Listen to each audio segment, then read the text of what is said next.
casting using information given. Okay. Mention clearly all assumptions you made while designing the gating system. After design, sketch a two-dimension diagram of the mold layout showing the position of the casting and the gating system. Okay. So এখানে আমাদের assumption যেটা করতে হবে সেটা হলো beside these এখানে কয়েকটা জিনিস বলা হচ্ছে no feeder use. ফিডারের কথা আমরা আলাপ করব না while designing the gating system only. আমরা বলেছি যে আমরা অলওয়েজ আনপ্রেসারাইজ সিস্টেম ইউজ করব, আমরা বটম পুরিং সিস্টেম ইউজ করব, এবং আনপ্রেসারাইজ সিস্টেম ইউজ করার জন্য আমরা গেটিং সিস্টেম যেটা প্রেফার করছি এখানে 1:2:4. ওকে, বাই দ্য ওয়ে আমার কথা যদি শুনতে না পাও সাথে সাথে বলো। ওকে, তাহলে প্রথম কাজ যেটা সেটা হলো যে আমাকে আগে ভিজুয়ালাইজ করতে হবে এই যে কাস্টিং যেটা আমরা ছবিটা দেখছি এই কাস্টটার লেআউটটা কেমন হবে। লেআউট বলতে আমি মিন করছি কাস্টিংটা আমরা কি যেভাবে আছে এক্স্যাক্টলি সেভাবেই আমরা বসাবো মোল্ডের মধ্যে, নাকি এটাকে সোজা কাট করে দিতে হবে, নাকি উল্টা করে দিতে হবে, কোন ভাবে আমরা প্রিফার করবো। অর্থাৎ পার্টিং লাইনের যেটা আছে পার্টিং লাইনের মধ্যে আমরা কোন পার্টটা দেব। এখন লেআউট চিন্তা করতে গেলে পরে নর্মালি প্রেফারেবল যেটা যে height as small as possible, horizontal পোরশনটা যেন বড় থাকে। সো এখানে আমরা ডাইমেনশন গুলো যদি চেক করি 275 আছে এখানে সবচেয়ে বড়, 150 হলো এই পাঁচটা। সো অবভিয়াসলি আমরা ইনভার্ট করতে পারছি না কারণ মোল্ড এটা প্যাটার্নটা বের করা একটা সমস্যা হয়ে যাবে। এটা যদি আমরা জাস্ট এইভাবে 90 ডিগ্রি কাট করে দেই তাহলে পরে হাইট হয়ে যাবে 275, উইডথ হয়ে যাবে নিচে ফ্ল্যাট জোনে লেন্থ হয়ে যাবে 150। সো এটাও একটা উদ্ভট শেপ হয়ে যাবে এবং অনেক লম্বা হাইট হয়ে যাবে। সো এইগুলো না করে এখন অ্যাজ ইট ইজ যেভাবে আছে সেভাবে কাস্টিং করলে আমাদের জন্য মনে হচ্ছে সব দিক দিয়ে ভালো হবে। So this is the thinking about layout, selection of layout. So আমরা এখন যদি একটা টু পার্ট সিস্টেম ফলো করি, যেহেতু আমরা এখানে দেখতেছি কাস্টিংটা কোনো একটা কমপ্লিকেশন নাই, তো আমরা যে কোনো একটা পার্টে এটাকে কাস্টিং করতে পারবো। So this will be hour parting line. এটা থাকবে উপরে থাকবে এটা হলো কোপ পার্টে থাকবে এবং নিচে ড্র্যাগ পার্টে যেটা থাকবে সেটা হলো রানারটা থাকবে। সো এদিকে থাকবে স্ক্রু। সো এই হলো আমাদের মোটামুটি ভিজুয়ালাইজেশন হওয়ার পরে এখন লেট আস সলভ এক এক করে আমাদের প্রবলেম যেগুলো আছে সেগুলো আমরা করার চেষ্টা করি। আমরা এটা ম্যানুয়ালি করতে চাচ্ছি যাতে করে বুঝতে সুবিধা হয় তোমাদের জন্য। দেখি এটা আসে কিনা। ওকে, এটার পরিবর্তে আমাকে give me some time. Okay, now let us do that.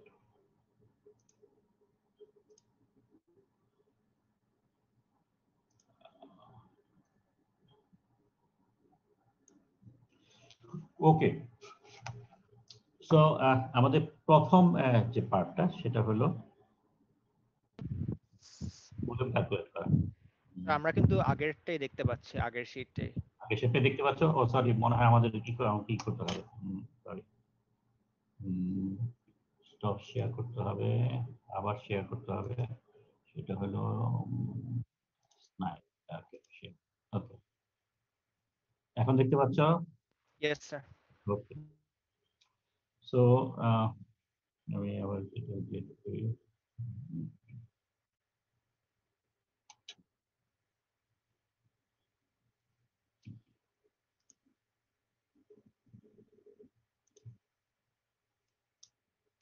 So volume is equal two আমাদের যে ডাইমেনশন দেখো উইডথ যেটা আছে সেটা হলো আমাদের 100। সো 100 আমি যদি কমন নিই এবং এটাকে যদি তিনটা মানে ভার্টিক্যাল পার্টে যদি আমি ভাগ করি তাহলে প্রথম পার্ট আসতেছে হলো 150 মাল্টিপ্লাইড বাই নিচে পার্টটা কত হয় 275 এর মধ্যে ডান দিকে থাকতেছে 50 আর উপরে থাকতেছে মাঝখানে পার্ট হলো 150। 200 চলে গেলে পরে এদিকে থাকে 275। সো এই পাশে হলো 270, সরি 275 না, শুধু 75। সো 75 প্লাস এবার মাঝখানে পার্টটা আসে, এটার হাইট হবে হলো টোটাল 150 আর 50 200। সো 200 ইন্টু উইথ আছে হলো 150 এই পার্টটা, আর ডান দিকে ছোট্ট পার্টটা হলো 50/50।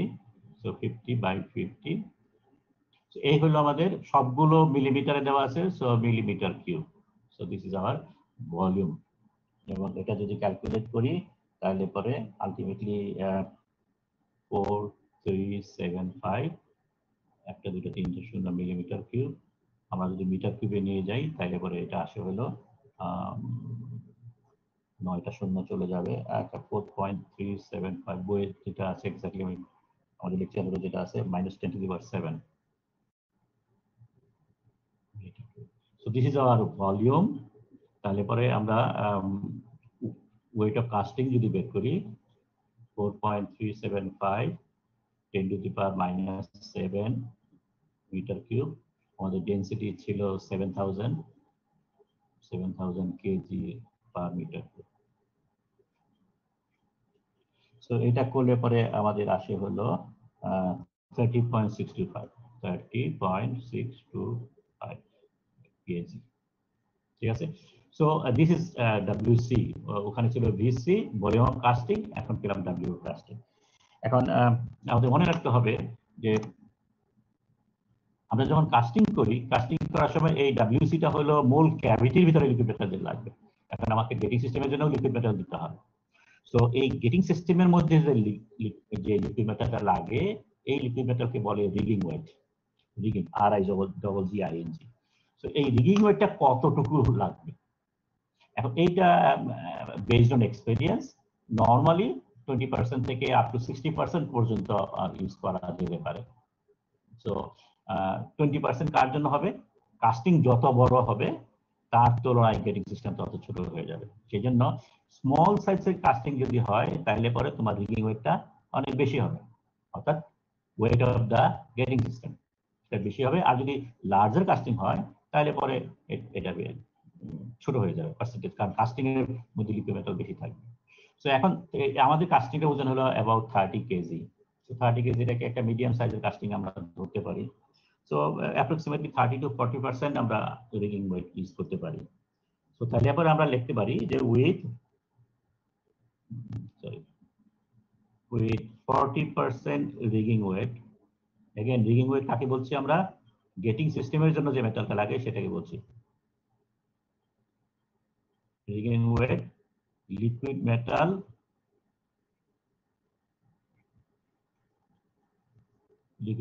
Two pour. এটাকে যদি এখন আমি ডাব্লিউ দিয়ে রিপ্রেজেন্ট করি তাহলে আলটিমেটলি 40% এক্সট্রা লাগছে। সো টোটাল লাগবে হলো 1.4। আমাদের আগে ওজন হলো 30.625 কেজি।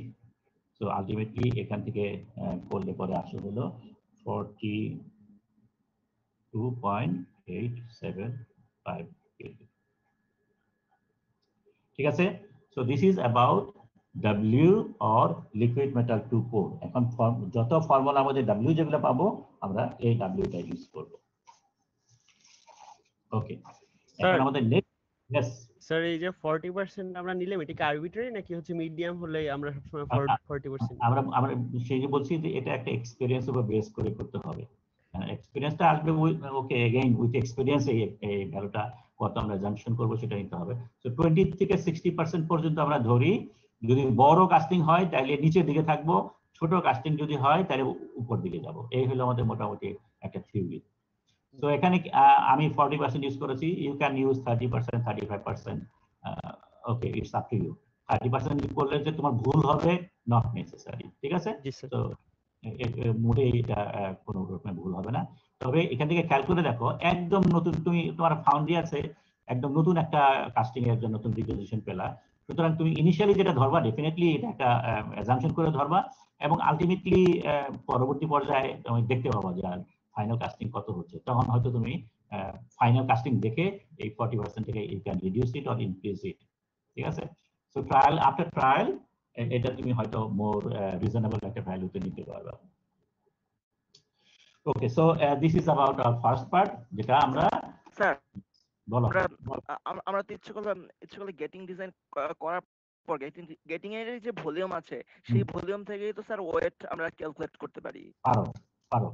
পারো ঠিক এক্স্যাক্টলি তাই। ঠিক আছে, করতে পারো। তবে আমরা যেহেতু এখানে যেটা করতেছি একটা থিওরিটিক্যাল স্টাডি করছি, সো আপাতত এই পর্যন্ত করলে মোটামুটি এনাফ। ঠিক আছে, ওকে। তো আমি নিউ পেজে যাই।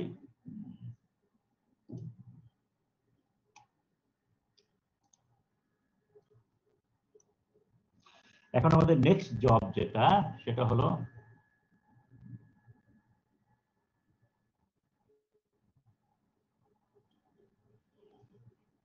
এটা হলো pouring time and pouring rate।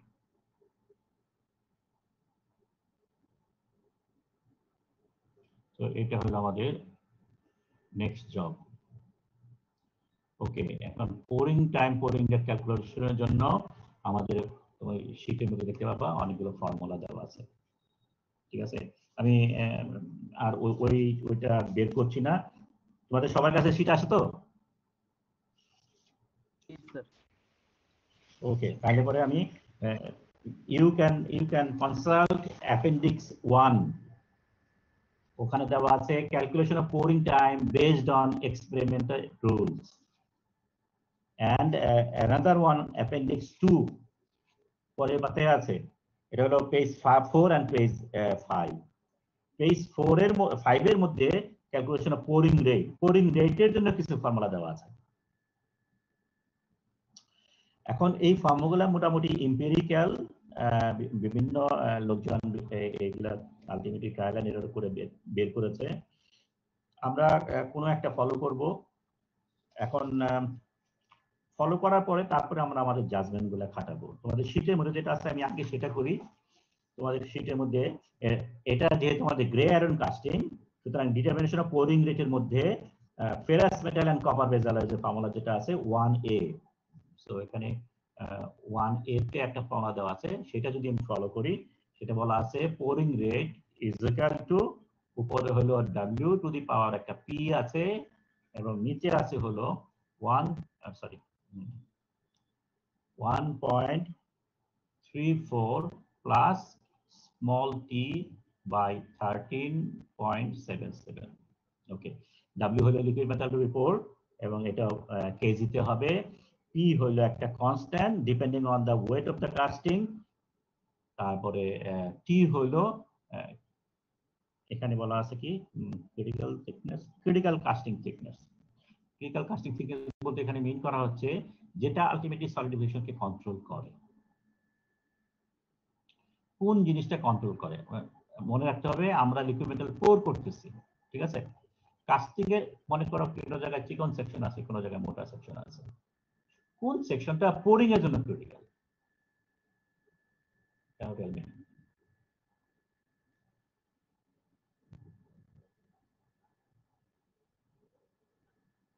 আমরা যখন লিকুইডে ঢাললাম তখনই লিকুইড মেটাল হিট রিলিজ করা স্টার্ট করে দিয়েছে না, কোন একটা পর্যায়ে যে সলিডিফিকেশন শুরু হবে। এখন ধরে নেই লিকুইড মেটাল পুরাটাই একই সাথে সলিডিফিকেশন শুরু হচ্ছে, মোটা সেকশন চিকন সেকশন মনে করো, তারপরে আরেকটা মোটা সেকশন আছে। আমাদের কাস্টিংটা ফর দ্য টাইমিং ফরগেট করো। আমরা একটা টিপিক্যাল কাস্টিং আছে, এক পাশে মোটা আছে, তারপরে ছোট্ট একটা সরু চ্যানেল দিয়ে আরেকটা মোটা একটা সেকশন আছে। এখন লিকুইডটা আমরা ঢাললাম, এখন সলিডিফিকেশন শুরু হয়ে গেছে। যেহেতু চিকন সেকশনটা মাঝখানে আছে, চিকন সেকশন সলিডিফিকেশন টাইম সবচেয়ে কম, তাই তো? এটার মধ্যে সো চিকনটা সবার আগে সলিডিফাই হয়ে যাবে। এখন মনে করো প্রথম মোটা সেকশন যেটা, সেটা আমি সলিউশন টাইম যদি সলিড রুল দিয়ে ক্যালকুলেট করি, solidification time not pouring time, মনে রাখো। সলিউশন টাইম যদি ক্যালকুলেট করি, লেটস সে মোটা সেকশনটা সলিউশন 1 মিনিট 60 সেকেন্ড, তার পাশে যেটা আছে সেটা মনে করো 40 সেকেন্ড। থিন সেকশন যেটা আছে সেটা সলিডিফিকেশন টাইম মনে করো 10 সেকেন্ড, 10 সেকেন্ডের মধ্যে সলিউশন কমপ্লিট হয়ে যাবে। এখন পোরিং টাইম আমি কত ইউজ করব, কত সময়ের মধ্যে আমি মোল ফিল করব? 10 সেকেন্ড, এটা মানে ছোট 10 সেকশনের সেকেন্ডের আগে, 10 সেকেন্ডের আগে, আগে 10 সেকেন্ডের মধ্যে শেষ হয়ে যাবে, তাই না? 10 সেকেন্ডের মাঝখানে সেকশনটা সলিউশন কমপ্লিট হয়ে যাবে। এখন যদি আমি 11 সেকেন্ড ধরে পোর করি, তাহলে এবারে এটা সলিউশন কমপ্লিট হয়ে গেলে ডান পাশে আর লিকুইড মেটাল যেতে পারবে না। সুতরাং pouring time must be less than solidification time. ঠিক আছে, বোঝা যাচ্ছে? Yes sir. ওকে, এইটা একটা সিনারিও। আর আরেকটা সিনারিও হলো, তাহলে পরে এই সলিডিফিকেশনটা বা পোরিংটা তাহলে কন্ট্রোল করছে হলো থিন সেকশন। সো এখানে টি যেটা মিন করা হচ্ছে সেটা হলো casting of the critical section যেটা আছে সেটা আমরা মিন করব থিন সেকশন। কারণ আমাদের কাস্টিং এর মধ্যে ডান পাশে যে কাস্টিং যেটা আছে অ্যাবাউট 50 মিলিমিটার সেটাকে আমি ধরবো থিন সেকশন। ঠিক আছে, তো সেইটা যদি হিসাব করি তাহলে এখন যদি আমি ভ্যালুগুলো বসাই আমাদের এখানে আছে 42 পয়েন্ট কত জানো আমি এটাই আবার দেখ করি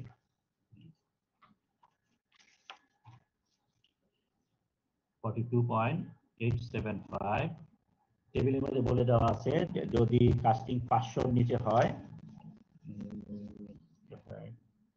কাস্টিং যদি সরি থিকনেস যদি না এটা না পরেরটা এখানে বলা আছে কাস্টিং ওয়েট কেজিতে আপ টু 500 যদি কেজি হয় তাহলে constant P would be equal to 0.5। So এখানে আমাদের এখানে ডব্লিউপি যেটা আছে সেটা এটা আমরা 0.5 বসাবো ব্র্যাকেটের মধ্যেই। নিচে যেটা আছে 1.34 প্লাস থিকনেস হলো এখানে দেওয়া আছে কিসে thickness in critical thickness millimetre. So 50 এই আছে আর নিচে হবে 13.77।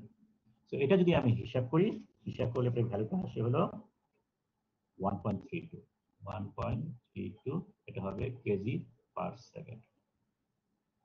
সো এখন এই রেট যেটা আমরা ক্যালকুলেট করলাম পোরিং রেট, এই pouring rate must be adjusted আর it is called adjusted pouring rate, এবং এই adjusted pouring rate is defined as R divided by একটা কনস্ট্যান্ট K একটা কনস্ট্যান্ট F। এটা কেন অ্যাডজাস্ট করা হচ্ছে? একটা হলো ফ্লুইডিটির জন্য অ্যাডজাস্ট করা হচ্ছে এবং আরেকটা হলো যদি ট্যাপার্ড স্ক্রু হয় স্ক্রুর ডাইমেনশন কেমন তার উপর বেস করে হয়। ঠিক আছে, সো এখানে যেটা বলা হচ্ছে আমি আবার শিটে যাই, যদি টেপার স্ক্রু হয় কে ভ্যালু যেটা আছে F value F is equal two 0.85 থেকে 0.9 হলো টেপার স্ক্রু।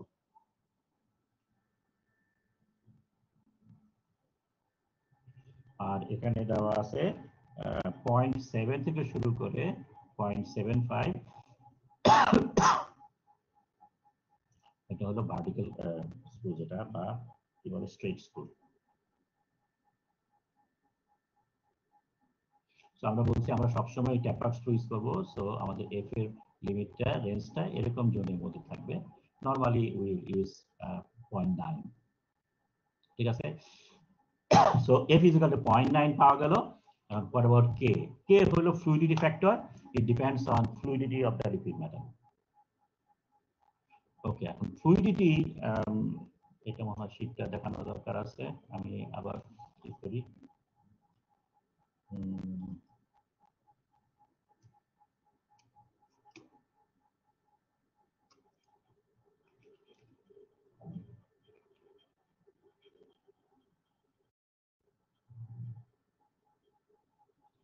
সো এখানে আমরা দেখতে পাচ্ছি কোনটা। সো এটা হলো তোমরা দেখতে পাচ্ছ তো? Yes sir. ফিগার 1 এর মধ্যে আমরা ফ্লুইডিটি ফ্যাক্টর যেটা আছে কে ক্যালকুলেট করব। ফ্লুইডিটি ফ্যাক্টরের ফর্মুলা হলো K/40, সরি কে সমান সমান যেটা এখানে লেখা যায় মনে হয়, দেখতে পারি কিনা এটা হচ্ছে না। ওকে, আমি আমরা পরে দেখতেছি।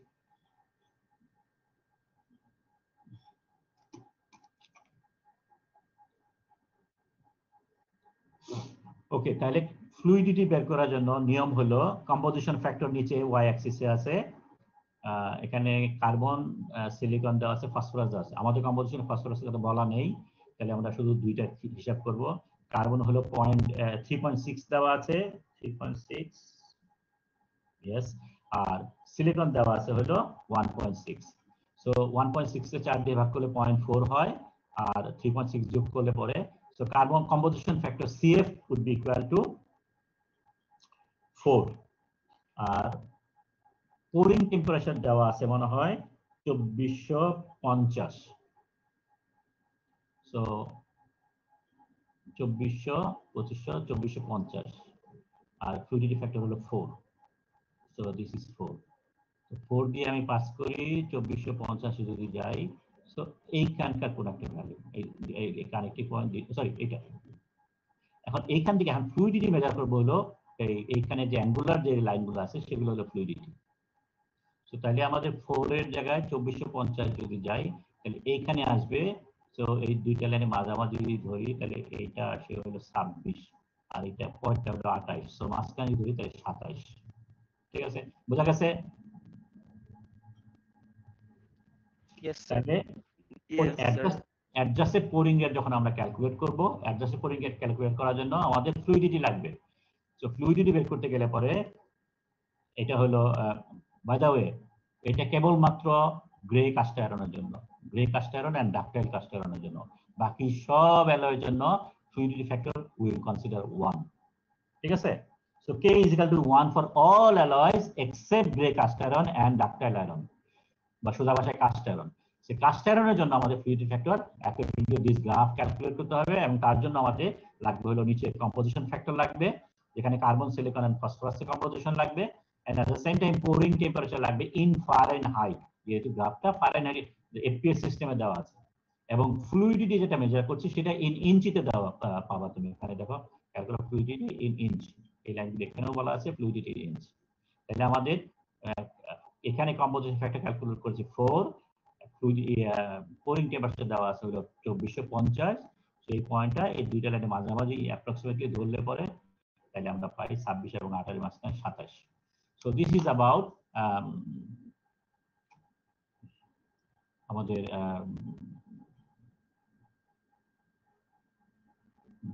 আমরা এখন কোথায় যাচ্ছি, স্ন্যাপে যাচ্ছি, শেয়ার করি। সো এই হলো তাহলে অ্যাডজাস্টেড, তাহলে ভ্যালুটা আবার নতুন স্পিডে যাই।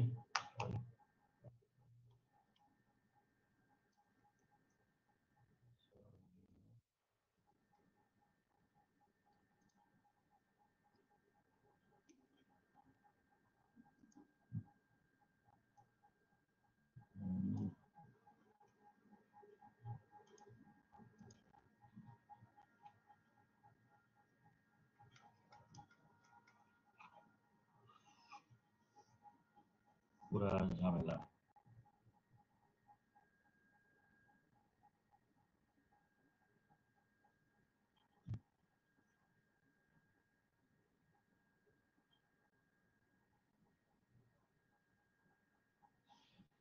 ওকে, তাহলে এবারে আমাদের ফর্মুলা আসতেছে আর A is equal to R by K into F. তাহলে এবার আমরা স্যার দেখা যাচ্ছে না আপনার রাইটিং। রাইটিং দেখা যাচ্ছে না, দেখা যাচ্ছে না। দাঁড়াও, এত ঝামেলা করতেছি আমি, তাহলে স্টপ করি, নিউ শেয়ার। এখন দেখা যাচ্ছে? Yes sir. Yes, sir. Sorry আনারি, তোমাদের মতো এক্সপার্ট না আমি এখানে। তো উপরে আমরা পেয়েছি হলো 1.32 কেজি পার সেকেন্ড। এখন ফ্লুইডিটি ফ্যাক্টর হলো আমরা এফ ধরেছিলাম 0.9, এটা অ্যাসিউম করেছি, আর কে আমরা ফ্লুইডিটি পেয়েছিলাম হলো 27 ইঞ্চ। কে সমান সমান হলো ফ্লুইডিটি ভাগ 40। ঠিক আছে? সো তাহলে পরে এখানে আসতেছে 27, এখানে ফর্মুলা মধ্যে K must be in inch, so 27/40। So এটা যদি বসাই তাহলে পরে আমাদের ভ্যালু যেটা আসে 2.17। সো অ্যাডজাস্টেড পোরিং রেট আর এ পাওয়া গেল 2.17 KG per second. So this is hour important একটা ফাইন্ডিংস। ডিজাইন করতে গেলে পরে আমরা এই টেস্ট করব। এট দ্য সেম টাইম আমরা পোরিং টাইমটাও ক্যালকুলেট করে ফেলি। পোরিং টাইম হলো ডাব্লিউ যেটা ছিল W/RA হবে। তো ডাব্লিউ ছিল 42.875, এটা ছিল কেজি, আর নিচে এটা হলো 2.17, এটা হলো কেজি পার সেকেন্ড। আমি সেটা হিসাব করে পরে আসে হলো 19.76 second. So this is another one, cooling time. আচ্ছা, এখন এখানে তোমরা আবার যদি একটু শীটের দিকে যাও, শীটে পেজ 4 এ যে কিছু ইকুয়েশন দেওয়া আছে, এটা হলো গ্রে আয়রন। প্রথমে দেখো 1 নম্বরে দেওয়া আছে গ্রে আয়রন। গ্রে আয়রনের জন্য এবিসি 3টা আছে। থিন ওয়াল কাস্টিং প্রথমটা, আমাদের কাস্টিংটা থিন ওয়াল না, সো এটা বাদ গেল। বিতে বলা আছে for casting weight greater than 100,000 pound, এটাও না। আমাদের for casting weight less than 1000 pound, আমাদের এটা কত? কাস্টিং হলো 42 কেজি ছিল। 42 কেজি কে যদি আমি 2.2 দিয়ে গুণ করি, তাহলে পরে আসে হলো 94 অ্যাপ্রক্সিমেটলি পাউন্ড। সো আমাদের এই সিল ইকুয়েশনের মধ্যে পড়ে। এখন এখানে যদি ভ্যালুগুলো তুমি বসাও, এখানে টি যেটা আসবে, এগেইন টি আমরা 50 ইউজ করব। খেয়াল করে দেখো এটা সবগুলা হলো এফপিএস সিস্টেম, ঠিক আছে? সো টি মাস্ট বি ইঞ্চি, তাহলে 50 যেটা ছিল 50 কে আমরা ইঞ্চিতে কনভার্ট করব। W must be pound, so আমরা এখানে যে 42.875 কেজি ছিল সেটাকে 2.2 দিয়ে গুণ করে আমরা পাউন্ডে নেব। তারপরে এখানে অলরেডি কে দেওয়া আছে, কে মানে হলো ফ্লুইডিটি ফ্যাক্টর, যেটা আমরা একটু আগে বের করলাম 27/40, সেটা বসিয়ে নিয়ে আমরা টি বের করব। তারপরে ট্যাপার্ড স্ক্রুর জন্য আমরা যদি 0.9 দিয়ে ভাগ করি, তাহলে এই ভ্যালুটা আসে হলো 23.74, ঠিক আছে? তো আমরা এখানে পেলাম হলো 19.76, ওইটা করলে আসে 23.74। So we are within the reason, ঠিক আছে? দুটা মোটামুটি কাছাকাছি ভ্যালু। সো আমরা এখন যেটা ক্যালকুলেট করেছি, we'll accept this one for our next cases. Okay, so তাহলে পরে আমাদের সেকেন্ড জব যেটা ছিল, ফার্স্টলি আমরা বের করেছি হলো liquid metal to be poured, then বের করলাম হলো calculation pouring time and pouring rate. So এই দুইটা আমাদের হয়ে গেছে। আমরা এখন আবার আরেকটা পৃষ্ঠায় যাই। সো স্যার, আপনি আপনি যে একটু কমপ্লিকেটেড ফর্মুলাতে যে টি ক্যালকুলেট করছেন, এই ক্যালকুলেশনটা কি স্যার লিখেছেন? কোনটা? আপনি যে যে ওয়ান এর সি গ্রে কাস্ট আয়রনের যে ফর্মুলাটা দিয়েছেন, ওখানে কি স্যার টি আবার ডিটারমিনেট করেছেন? হ্যাঁ হ্যাঁ, করেছি তো। ওই যে এখন যেটা বললাম, ওয়ান সিট, সেটা শীটের মধ্যে করি নাই, ঠিক আছে? এটা শীটে করে নেই, এটা জাস্ট তোমাকে বললাম। ফর্মুলা অলরেডি দেওয়া আছে, তুমি আমাদেরকে স্যার এই দুটোই চেক করতে হবে? No no no no no no, একটা ইউজ করলেই হবে, ঠিক আছে? আমি শুধু দেখাইলাম যেহেতু ফর্মুলা দুইটা আছে, সো আমি যদি কম্পেয়ার করি, তার মানে দুইটার যে কোনো একটা ফর্মুলা তুমি ইউজ করতে পারো, বুঝতে পারছো? জি স্যার। তো আমি এখানে যেহেতু শুধু উপরেরটা ইউজ করেছি, তো সেটাই তোমাকে আমি এখানে দেখাচ্ছি। আমি তো এখানে মিক্স করে ফেলতেছি, দাঁড়াও।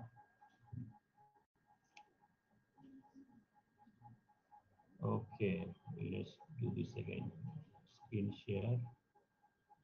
Snap করতে গেল।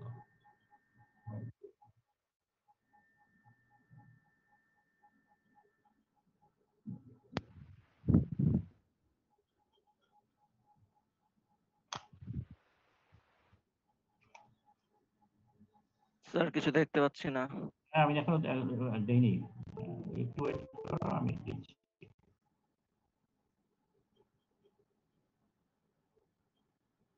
এগুলা তো এক্সপার্ট হইতে হবে, expert contact।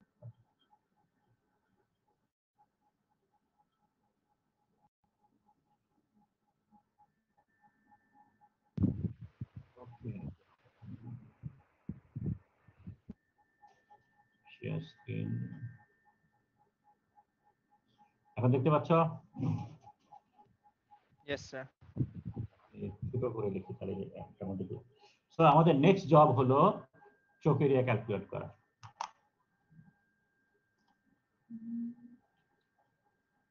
চোখ এরিয়া, সো সি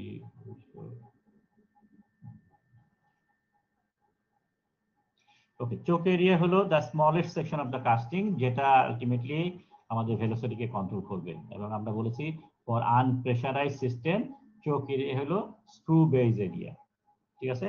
এখন চোখ এরিয়ার ফর্মুলা যেটা, সেটা হলো A is equal to area of choke, সিটা দিয়ে দিই এখানে, তাহলে W by rho T C √2GHP, ঠিক আছে। সো এই হলো চক্রিয়া ফর্মুলা। এইচপি যেটা, এটা হলো মেটাল হেড প্রেসার, সেটার মধ্যে বলে দেওয়া আছে, আমি জাস্ট ফর্মুলাটা দিচ্ছি। এটা প্রেসার H মাইনাস 0.5, তারপরে হলো H1 স্কোয়ার বাই H2। ওকে, এগুলো কি সেটা এখন আমরা একটু ছবির মাধ্যমে যদি করি, লেটস সে এটা মনে করো এটা হলো আমাদের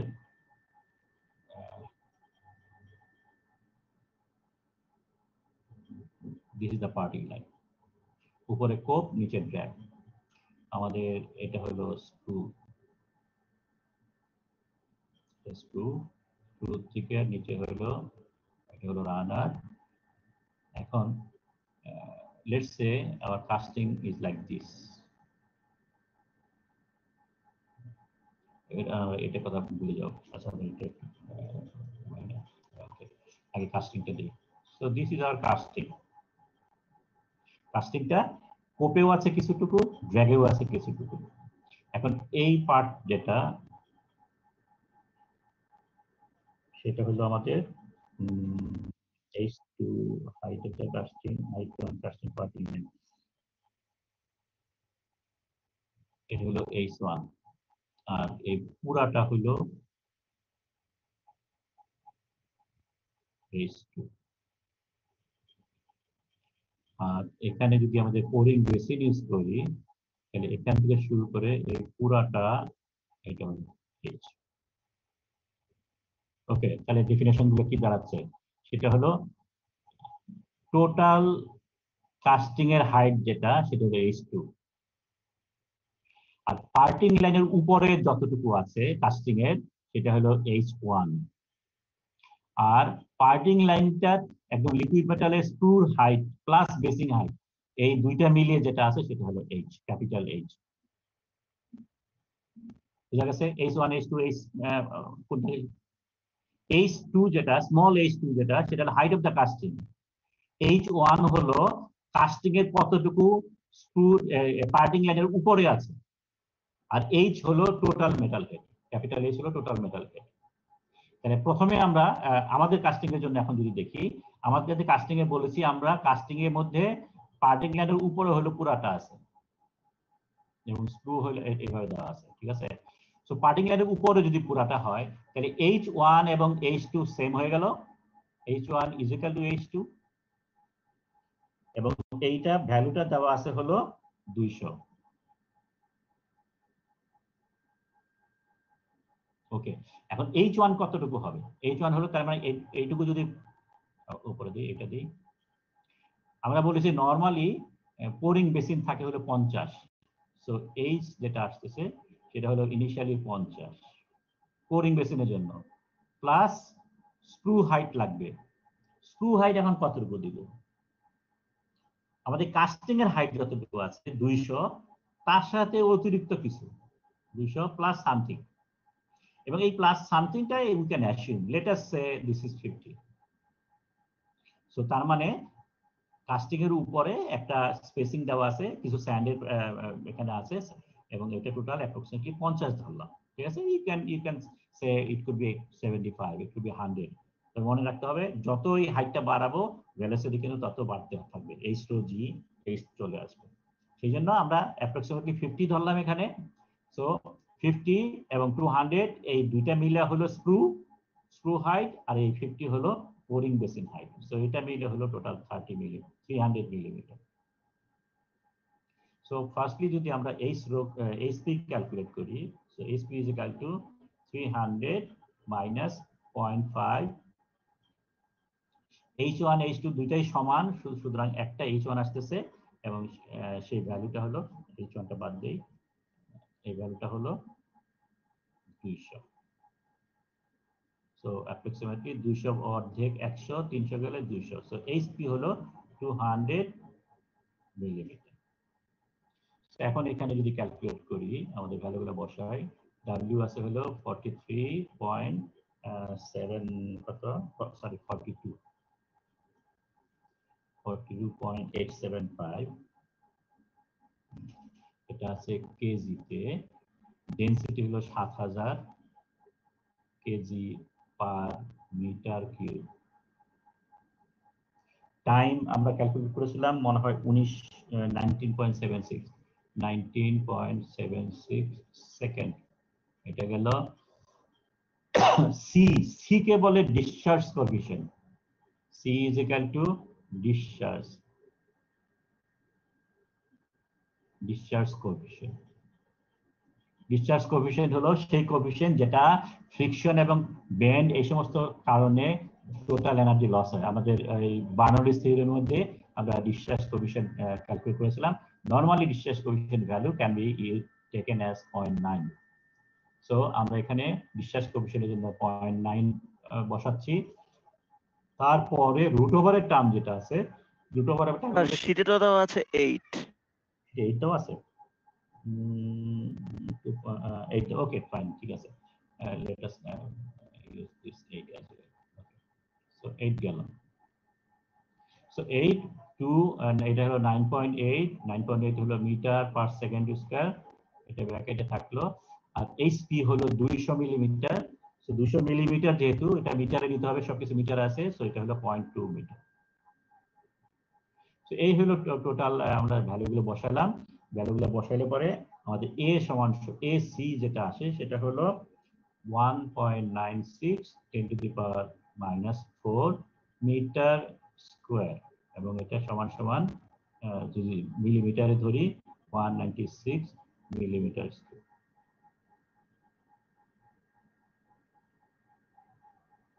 so this is our AC.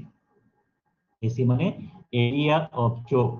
তাহলে অ্যাকর্ডিং টু আনপ্রেশারাইজ সিস্টেম আমরা বলছি যে sprue base area, sprue base area একটা যে চোক, সো এটা হবে choke area is equal to 196 millimetre square. এখন এরিয়া পেলাম, তাহলে স্ক্রু বেজের ডাইমেনশন কি হবে? আমরা নরমালি বলেছি যে স্ক্রুটা ইউজুয়ালি আমরা সার্কুলার ধরি। যদি সার্কুলারই চিন্তা করি তাহলে এটাকে 4 পাই আর স্কয়ার যদি হিসাব, 4 পাই স্কয়ার না পাই আর স্কয়ার যদি হিসাব করা, তো সেখান থেকে আর এর ভ্যালু আসে হলো, বা ডি এর ভ্যালু অ্যাপ্রক্সিমেটলি যেটা আসে সেটা হলো 15.8 মিলিমিটার। 15.8 millimetre diameter. এটাকে রাফলি আমরা 16 মিলিমিটার ধরতে পারি, 16 মিলিমিটার ডায়া। সো এই হলো আমাদের স্ক্রু বেজ এরিয়া আমরা হিসাব করলাম। ঠিক আছে। সো এখানে আমরা আবার বলি, চোক এরিয়া থেকে আমরা এটা ক্যালকুলেট করছি। আগে চোকটাকে ডিসাইড করতে হবে কোনটা চোক হবে। যদি প্রেসারাইজ সিস্টেম ইউজ করতাম তাহলে পরে এই চোক এরিয়াটা হয়তো হলো এটা স্ক্রু বেজ এরিয়া, এখানে যেটা আছে স্ক্রু বেজ এর না হয়ে এটা হয়তো গেজ এরিয়া। যেহেতু আনপ্রেসারাইজ সিস্টেমের চোক যেটা হিসাবে কাজ করে হলো স্ক্রু বেজ, এখানেই ভেলোসিটি সবচেয়ে হাইয়েস্ট থাকে। So sprue base would be act as a choke. সো আমরা এখানে চোক এরিয়া যেটা ক্যালকুলেট করবো সেটা হবে স্ক্রু বেজ এরিয়া। ফর্মুলা হলো এখানে দেওয়া আছে W লিকুইড মেটালের উপর ডেনসিটি, এটা হলো পোরিং টাইম, সি হলো ডিসচার্জ কোএফিশিয়েন্ট, আর এইচপি যেটা এটা হলো ইফেক্টিভ মেটাল হেড প্রেসার। এবং এই মেটাল হেড প্রেসার ক্যালকুলেট করার জন্য ফর্মুলা হলো HP is equal two capital H minus 0.5 উপরে H1 স্কয়ার এবং নিচে হলো H2। H2 হলো total wait, total height of the casting. H1 হলো পোরিং কি বলে পার্টিং লাইনের উপরে কতটুকু আছে। আমাদের কাস্টিং যেহেতু পুরোটাই পার্টিং লাইনের উপরে আছে, তো H1 এবং H2 দুটাই সমান, যেটা হলো হাইট অফ দ্য কাস্টিং। এখন ক্যাপিটাল এস ক্যালকুলেট করার জন্য আমরা পোরিং বেসিন স্ট্যান্ডার্ড 50 হিসাবে ধরি। তারপরে স্ক্রু হাইট ক্যালকুলেট করার জন্য আমরা কাস্টিং এর হাইটটার সাথে কিছু মার্জিন রাখি। তো হাইট হলো 200, মার্জিন 50 রেখেছি, টোটাল হলো 300। সো এই ভ্যালুগুলো এইচপি তে যদি বসাই তাহলে এইচপি আসে 200, সেটা এখানে মিটারে কনভার্ট করে অন্যান্য ভ্যালুর সাথে যদি বসাই, বিশ্বাস করছি এখানে পয়েন্ট ধরে ধরা হয়েছে, তাহলে আমরা পাই হলো area of the choke is equal two 196 millimetre square. Initially আসবে ফর্মুলা থেকে মিটার স্কয়ার, তারপর এটাকে কনভার্ট করতে হবে মিলিমিটার স্কয়ার। সো সো এখন এই এসি যেটা পেলাম সেটাই হলো আমাদের sprue base area, which is equal to 196 millimetre square, এবং এটাকে ডায়ামিটারে কনভার্ট করলে আসে 15.8 অথবা 16 মিলিমিটার ডায়া। এখন যদি মনে করি আমরা স্লট গেট সবকিছু করব, অর্থাৎ স্লট স্ক্রু ইউজ করব, তাহলে পরে এটাকে আমি রেক্টেঙ্গুলার হিসাব করতে পারতাম। ঠিক আছে, so let's say 10/20 approximately. So তখন আমরা কিভাবে লিখতাম, এটা উপর বলি, তখন আমরা লিখতাম হলো 10/20, সো অ্যাপ্রক্সিমেটলি 200 হতো। তখন এটাকে মিলিমিটার দিয়ে এইভাবে লিখতে হয়। সো একটা রেক্টেঙ্গুলার সিম্বল দিয়ে নিচে মাঝখানে ক্রস দিতে হয়। যদি সার্কুলার হয় তাহলে সার্কেল করে তারপরে ক্রস দিতে হয়। সো এটা মিন করে ডায়ামিটার, নট রেডিয়াস, ডায়ামিটার। আর এটা 10/200, মানে এটার পাশে তখন আমি লিখতাম সমান সমান 10/200 মিলিমিটার রেক্টেঙ্গুলার সেকশন। ঠিক আছে, 20 হবে হলো উইথ, তার মানে আমরা যদি রানার হিসাব করি, চিন্তা করি, তাহলে রানারটা দেখতে এরকম একটা রানার হবে। ঠিক আছে, তো এই ধরনের একটা রানার হবে। এই রানারটা এটা হবে হলো 20, আর 10 হইলো আমাদের থিকনেস। সরি, নট রানার, ভুল বললাম, স্ক্রু। এই স্ক্রুটা জাস্ট রেক্টেঙ্গুলার সেকশনের একটা স্ক্রু হবে। ঠিক আছে, তো এটা বড় হবে, এটা হবে 20, এটা হবে 10। ঠিক আছে, সো আমাদের গেল, চোখ গেল। আমরা আবার নতুন পাই যাই।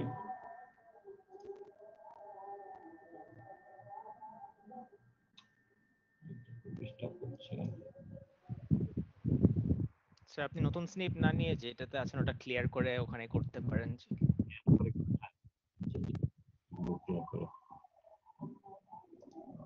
ক্লিয়ারের মান এখানে কোথায় ক্লিয়ার, এটা করলে হয়? তারা আমি তোমাদের মতো আগে স্টপ করি, আবার করি, এই ডকুমেন্টটাকে সরিয়ে ফেলার উপায় কি আছে? না থাকে কথা।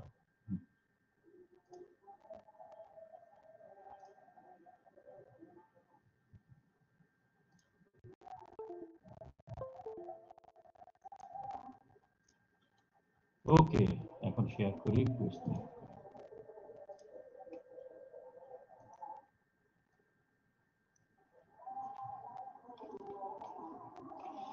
ওকে, সো চোখ এরিয়া গেল, তার মানে স্ক্রু বেজ এরিয়া বের করলাম। এখন আমরা বের করবো হলো স্ক্রু, কি বলে এটাকে, screw top area.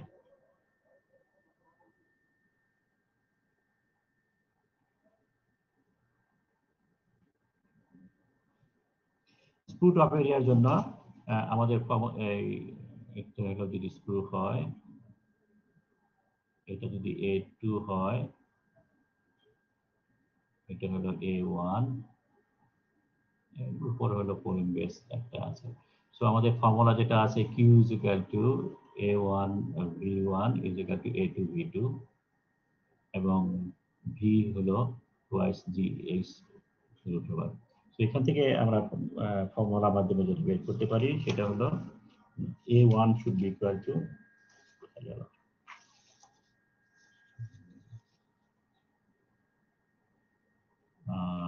so A1 equal to A2 H2 by H1 এর উপর। সো এই ফর্মুলা। A2 আমরা পেয়েছি 196 নিচে মিলিমিটার স্কয়ার। ওকে, এখন H1 H2 কোনটা? H1 হলো এখান থেকে এইটুকু, so this is 50, R A2 H2 যেটা সেটা হলো পুরাটা আমরা এই এর আগে একটু বের করেছিলাম 300, ক্যাপিটাল H 300।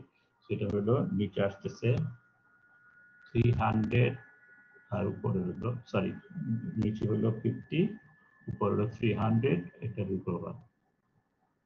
সেটা ক্যালকুলেট করলে আসে হলো 576.1 মিলিমিটার স্কয়ার, এবং এটাকে আমরা অ্যাপ্রক্সিমেটলি 28 মিলিমিটার ডায়ামিটার হিসেবে ঠিক করতে পারি। ও ভুল বললাম, এখানে আরেকটা ফ্যাক্টর আছে, ফ্যাক্টরটা ধরে নেই। মনে আছে আমরা যেটা বলেছিলাম যে লিকুইড মেটালের স্ট্রিম লাইন ফ্লো, সরি বেশি হয়ে গেল, এরকম হয় যাতে করে আমরা এখন ট্যাপার্ড স্ক্রু যখন বের করি, ট্যাপারটা যখন করি তখন এখানে একটা গ্যাপ থাকে, গ্যাপ তৈরি হয়। এই গ্যাপটা বন্ধ করার জন্য আমরা যেটা করেছিলাম, স্ক্রুটার এই টপটাকে 20% এনলার্জ করে দিতে বলেছিলাম। 20% এনলার্জ করলে পরে এই এই হাইপারবোলিক কার্ভটা স্ক্রু বেস সাথে গায়ের সাথে লেগে যাবে। সেই জন্য এখানে আমাদের একটা 1.2 ফ্যাক্টর দিয়ে গুণ করতে হবে। So A1 is equal to 1.2 multiplied by this factor. So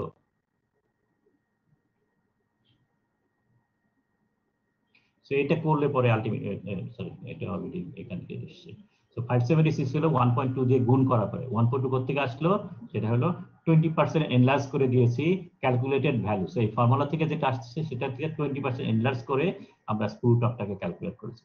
তো সেই হিসাবে আমাদের আসে 28 মিলিমিটার ডায়া স্ক্রু টপ। ওকে, সো স্ক্রু টপ এরিয়া পাওয়া গেল, স্ক্রু বটম এরিয়া পাওয়া গেল। এখন রানার এরিয়া এন্ড গেট এরিয়া, এগুলো very easy, because runner area according to unpressurized system, runner area would be equal to 2 into screw base area. So screw base area ছিল 196, so 2 into 196 এটা হিসাব করলে পরে ultimately আসে হলো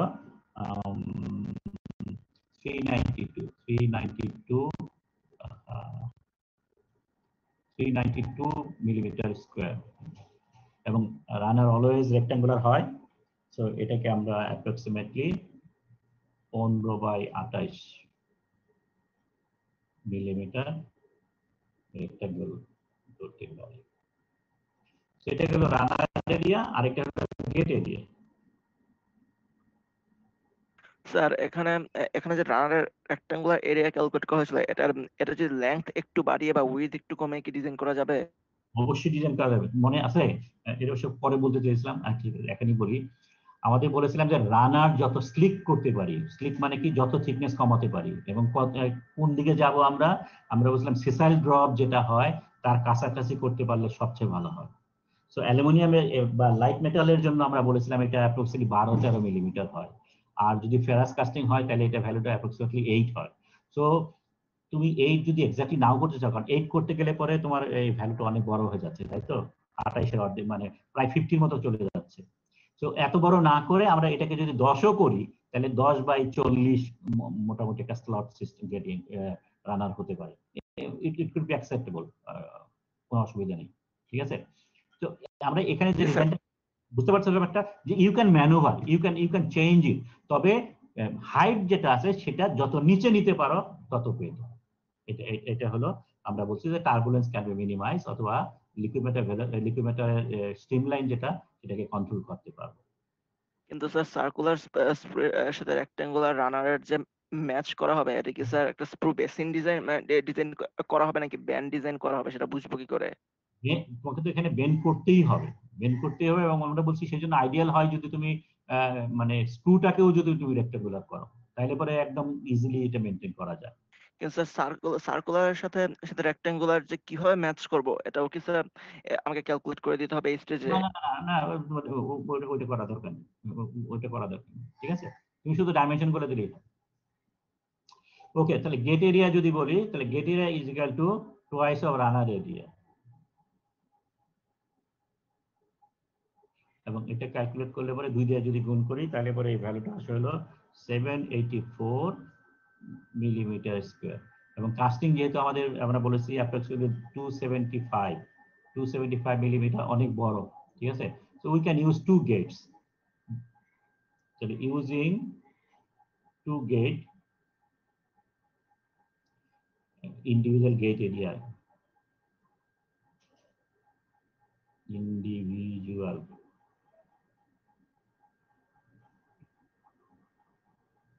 individual gate area again এরকম হবে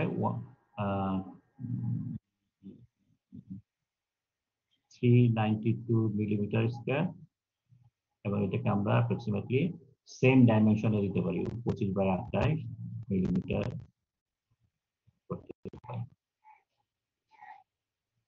ঠিক আছে, তো আমাদের রানার এরিয়া, গেট এরিয়া এটা হয়ে গেল। স্যার এখানে দুটো গেট নেওয়া হয়েছে, একটা গেট নিলে হয় অসুবিধা হতো, কিন্তু স্যার এখানে গেটের সংখ্যা যত খুশি তত তো স্যার বাড়ানো যাবে না, সেক্ষেত্রে কয়টা গেট নেবো সেটা আমি কিভাবে ডিসাইড করব? এটা আসলে আমরা ফিডিং ডিজাইন করতে গেলে পরে একটা পার্ট পাবো, সেটা হলো যে ফিডার হরাইজন্টালি কতটুকু পর্যন্ত নিতে পারে, অর্থাৎ লিকুইড মেটাল আমরা হরাইজন্টাল কতটুকু আমরা অ্যালাউ করতে পারি। সেখানে 275 মিলিমিটার, তুমি যদি ডাইমেনশনটা খেয়াল করো, 275 মিলিমিটার মানে অ্যাপ্রক্সিমেটলি 300 মিলিমিটার। 300 মিলিমিটার মানে একটা রোলার স্কেল, লোহার স্কেল যেটা আছে মোটামুটি কত বড় সাইজ, ঠিক আছে। তো এইরকম সাইজের একটা কাস্টিং আমরা ভরতেছি 330 কেজি লিকুইড মেটাল ঢালতেছি, ঠিক আছে। তো এবং হাইট আছে 300 মিলিমিটার, এগেইন এটা প্রায় 12 ইঞ্চি হাইটের কাছাকাছি আছে। তো এটার ভেলোসিটি যেটা আছে, ভেলোসিটি রিলেটিভলি হাই হবে। তো একটা গেট দিলে পরেও পসিবল এটা ভিতর দিয়ে লিকুইড মেটাল যাওয়া, ঠিক আছে। বা দুইটা যদি, আবার আরেকটা জিনিস মনে রাখতে হবে, we are dealing with ferrous material. So আমরা চেষ্টা করবো লিকুইড মেটাল যত ভিতরে দিতে পারি, সেই জন্য দুইটা gate will be the probably better solution than one gate, ঠিক আছে। ইভেন দেন তুমি যদি একটা গেট দাও তাহলে পরেও তোমার কোনো মানে আমাদের থিওরিটিক্যাল যে প্র্যাকটিসটা করতেছি সেই প্র্যাকটিসে কোনো ভুল হবে না, ঠিক আছে। দুইটা দিবা না তিনটা দিবা, it depends on practice, it depends on your মানে অ্যাজাম্পশন, তোমার চিন্তা ভাবনার ব্যাপার। কিন্তু for the sake of calculations যদি বলো ওয়ান গেট দিচ্ছি, তাহলে গেটের ডাইমেনশন অনেক বড় হয়ে যাবে, ক্যালকুলেট একটা বিরাট বড় সাইজের একটা গেট হবে, which probably is not advisable. তো এখানে জাস্ট একটা তুমি নিজের জাজমেন্টটা অ্যাপ্লাই করবা এটা ক্যালকুলেট করার জন্য। সো তোমরা বলতেছো নিউ, এটা কি কপি, এটা নাই। তো এখানে করলে পরে ইমেজ ক্রপ করলাম।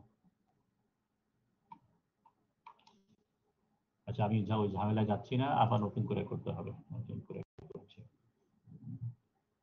Sorry about that.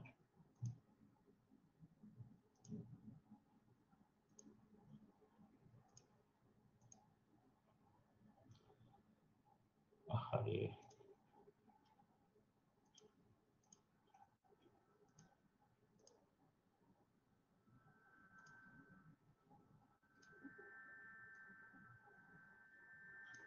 ওকে, এখন তোমাদের পরীক্ষায় কোশ্চেনের মধ্যে লাস্টে যেটা থাকে সেটা হলো যে একটা 2 ডাইমেনশনাল ড্রয়িং করতে হবে। 2 ডাইমেনশন ড্রয়িং করে সব জিনিসগুলো স্ক্রিন শেয়ার করেন। আচ্ছা ওই স্ক্রিন শেয়ার করব। ওকে, তাহলে স্ক্রিন শেয়ার ওটা পরে করি। এখন আরেকটা জিনিস যেটা তোমাদের শীটের মধ্যে নাই, সেটা আমি একটু এখানে দেখে যাচ্ছি, সেটা হলো check.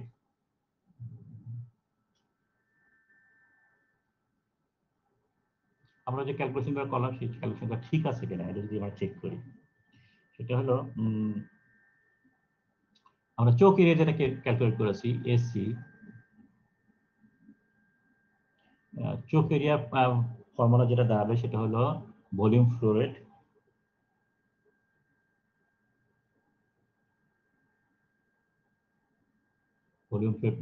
Millimetre cube per second, সেটা হলো volume flow rate divided by critical velocity. Sir আমরা দেখতে পাচ্ছি না, আপনি স্ক্রিন শেয়ার করেন এখনো।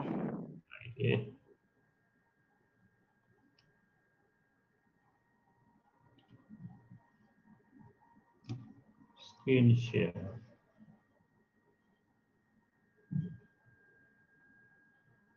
ওকে। তাহলে ক্রিটিক্যাল হয়ে গেল, ক্রিটিক্যাল ভেলোসিটি হলো মিলিমিটার পার সেকেন্ড। সেটা করলে পরে আমাদের এরিয়া অফ দ্য চোখ পাওয়া যাবে। এই চোখটা কোথায়, যে চোখের মধ্যে লিকুইড মেটাল ক্রিটিক্যাল ভেলোসিটিতে মুভ করে। সো আমরা যদি ভলিউম ফ্লো রেট কিউ কে যদি ভেলোসিটিতে ভাগ করি তাহলে এরিয়া পাবো। সো এই হলো আমাদের ফর্মুলা। তাহলে আমাদের লিকুইড মেটালের ভলিউম আমরা কত পেয়েছি? Volume of liquid metal to be poured, not VC, ঠিক আছে, ভলিউম অফ কাস্টিং না। Volume of liquid metal to be poured সেটা হলো ওয়েট ছিল 42.875, এটা ছিল কেজি, এবং এখানে এটাকে ডেনসিটি দিয়ে যদি ভাগ করি, ডেনসিটি হলো 7000 কেজি পার মিটার কিউব। তো এটা হিসাব করলে আসে 0.006125, এটা হলো মিটার কিউব, এবং এটাকে মিলিমিটার কিউবে নিলে 6125, তারপরে 3টা শূন্য মনে হয়। তো এই হলো মিলিমিটার কিউব। এখন এখানে যদি 6125,000 millimetre cube,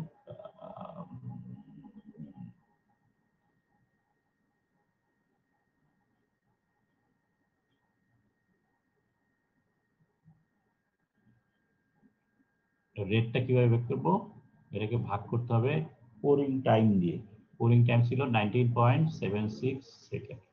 so millimetre cube per second হলো, আর নিচে আসবে হলো ক্রিটিক্যাল ভেলোসিটি, এটা হলো ferrous casting, so critical velocity হলো 500 মিলিমিটার পার সেকেন্ড। সো এটা যদি হিসাব করি তাহলে পরে চোক এরিয়া যেটা আসে সেটা হলো 619.94 মিলিমিটার স্কয়ার।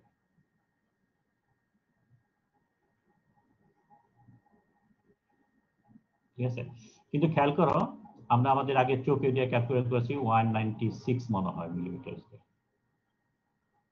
তাহলে অ্যাকচুয়ালি তুমি যদি ক্রিটিক্যাল ভেলোসিটিটা চোখের মধ্যে মেনটেন করতে চাও তাহলে চোখের এরিয়া হইতে হবে 619.94। তার মানে 619.94 কে যদি আমি এই 196 দিয়ে ভাগ করি তাহলে পরে এটা পাওয়া যায় অ্যাপ্রক্সিমেটলি 3.16। তার মানে যে ভেলোসিটিতে লিকুইড মেটালটা মুভ ক্রিটিক্যাল ভেলোসিটিতে যাওয়ার কথা ছিল, অ্যাকচুয়ালি সেটা 3.16 টাইম, 3 গুণের বেশি ভেলোসিটিতে আমরা লিকুইড মেটাল থেকে ভিতরে ঢুকাচ্ছি। বুঝতে পারছো ব্যাপারটা কি বলছি? Yes sir. আমরা আমাদের ক্রিটিক্যাল ভেলোসিটি হওয়ার কথা ছিল 500, এবং সেটা চোখের মধ্যে দিয়ে যাওয়ার কথা ছিল, because that is the lowest কি বলে যে সাইজ, যে তারপরে সবকিছু এক্সপ্যান্ডিং হচ্ছে, যেহেতু ভেলোসিটি ডিক্রিজ করবে, এখানেই সেটা ক্রিটিক্যাল ভেলোসিটি হওয়ার কথা ছিল, কিন্তু আলটিমেটলি আমরা দেখলাম 3 গুণের চেয়ে বেশি ভেলোসিটি ভিতরে যাচ্ছে। ঠিক আছে, কিন্তু খেয়াল করো আমাদের যেহেতু আনপ্রেসারাইজ সিস্টেমের মধ্যে ফাইনালি গেটের মধ্যে যে ভেলোসিটি কত সেটাই হলো আমাদের মূল বিবেচ্য বিষয়, বিকজ গেট থেকে লিকুইড মেটালের মধ্যে যাচ্ছে। এখন আমাদের টোটাল গেট এরিয়া কত পেয়েছিলাম? টোটাল গেট এরিয়া ছিল 784 মিলিমিটার স্কয়ার। এখন তাহলে এইখানে তাহলে আলটিমেটলি ভেলোসিটি কত আসে? আমরা যদি ভেলোসিটি ক্যালকুলেট করি, ভেলোসিটি এখানে আসবে হলো ভলিউম ফ্লো রেট মিলিমিটার কিউবের মধ্যে যদি ক্যালকুলেট করি, এটাকে এই ভ্যালুটাকে যদি 19.76 ভাগ করি তাহলে এটা আসে হলো, সেটা আমি লিখি এখানে, 309969.64, এটা হলো millimetre cube per second. So এটা হলো কিউ, জাস্ট এই ফর্মুলাটা দিয়ে এখানে কিউ। এখন এটা বের করতে চাই, এসি এখানে আসবে। সো এখানে যদি এসি আমরা বসাই হলো 784 মিলিমিটার স্কয়ার, তাহলে এই ভেলোসিটিটা আসে হলো 395.37 মিলিমিটার পার সেকেন্ড। খেয়াল করো আমাদের ক্রিটিক্যাল ভেলোসিটি কত? ক্রিটিক্যাল ভেলোসিটি হলো 500। ঠিক আছে, ক্রিটিক্যাল ভেলোসিটি 500, লিকুইড মেটাল মোল ক্যাভিটিতে ক্রিটিক্যাল ভেলোসিটির চেয়ে নিচে ভেলোসিটিতে যেতে হবে। আমরা লিকুইড মেটালকে মুভ করালাম ভিতরে 395.37 দিয়ে, where below the critical velocity, so we'll be in the safe side. ঠিক আছে, সো আমরা যে আনপ্রেসারাইজ সিস্টেম যেটা আমরা ফলো করতে যাচ্ছি, ইট রিয়েলি ওয়ার্কস। ঠিক আছে, আমরা ইনিশিয়াল যে হাই ভেলোসিটি যেটা আছে, by expanding the flow channel, রানারটাকে বড় করে দিয়েছি দ্বিগুণ, তারপরে গেটটাকে দ্বিগুণ করেছি, এতে করে আমরা ভেলোসিটিকে অনেক রিডিউস করতে পেরেছি, এবং এটা ঠিক 95.37 এর মধ্যে কনভার্ট করতে পেরেছি। ঠিক আছে, বা স্যার আগের যে ক্যালকুলেট করছিল সেখান থেকেই তো তো দেখিয়ে দেখিয়ে দেওয়া সম্ভব ছিল যে গেটের এরিয়া হওয়া উচিত ছিল 619.94 মিলিমিটার স্কয়ার, কিন্তু আমাদের আছে 784 মিলিমিটার স্কয়ার। সুতরাং এখানে এরিয়াটাই যেহেতু বড়, সুতরাং ভেলোসিটি ড্রপ করবে। ওখান থেকে স্যার কনক্লুশনটা কি ড্র করা যেত না একবারে? যেত যেত মানে তোমাদের থিওরি ক্লাসের মধ্যে আমরা বলছিলাম যে মানে চেক করার জন্য ব্যাক ক্যালকুলেশন করার একটা সিস্টেম দেখিয়েছিলাম না। আমি জাস্ট ওই ব্যাক ক্যালকুলেশন করে তোমাকে দেখানোর চেষ্টা করলাম যে আমরা আলটিমেটলি লিকুইড মেটাল ভেলোসিটিটা যেটা ফাইনালি যেটা মোল ক্যাভিটির ভিতরে যাচ্ছে সেটা অনেক অনেক লো ভেলোসিটি, যদিও ইনিশিয়ালি চোখের মধ্যে velocity is very high. Okay, so আমরা আপাতত এটা বন্ধ করি। দু একটা পয়েন্ট বাকি আছে, সে দু একটা পয়েন্ট যদি আমরা এখানে বন্ধ করি, আমরা শেয়ার করি লেকচার নোটটা।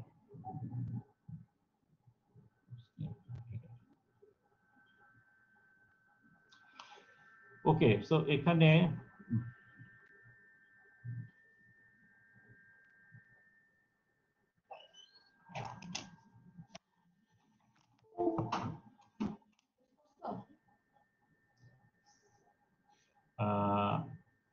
আরেক ছবিটা দেখে দিই। ছবিটা শেষের দিকে। সো এই ধরনের একটা ছবি তোমাকে ফাইনালি ড্র করতে হবে। আমরা এই কাস্টিংটা উপরে আছে, দেখতে পাচ্ছ তো? Yes sir. জি স্যার। তো কাস্টিংটা উপরে আছে, কোপের মধ্যে আছে, ড্র্যাগের মধ্যে রানারটা আছে এবং তার উপরে দুইটা গেট দেওয়া হয়েছে। তো এখানে একটা পোরিং বেসিন আছে, পোরিং বেসিনের হাইট হলো 50, এরিয়ার কথা এখানে উল্লেখ করি নাই।